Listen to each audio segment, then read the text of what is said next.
Munteekateeka yonna ey'eggwanga eringa bw'oteekateeka waka omuntu yenna oba ofiisi yo, you should know kiki kyogenda okukola mu kiseera ekyo. The only problem was that nti okugulawo kwa office da NUP kwa coincidinga n'okukyala kwa president mutitu gwayise fountain of honor. Who is the fountain of honor, of course, akimanyi.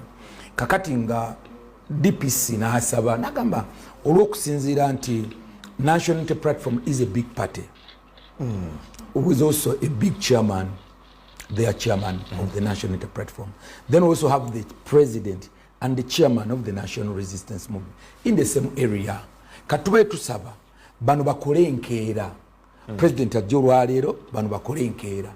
And ekyo mukisa omulungi the chairman wa NUP n'ayisa statement n'agamba no olw'okuba kyonna kino katukole enkeera. Ale enkeera omukono gubeerawo bulungi. Nze ndowooza nti bw'obanga omanaginga security ng'eggwanga naawe oba olina okumanya ki ky'olina okukola mu kiseera ki olw'okukuuma obutebenkevu obubeerawo naye tewabaddewo gundi yonna.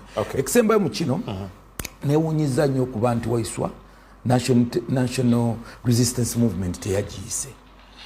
Nali neesunga nnyo to be part of the delegation because we are all political parties. If this is here, he can respond. Why didn't you invite us? Visit the Google Mutindo TV, the best online TV.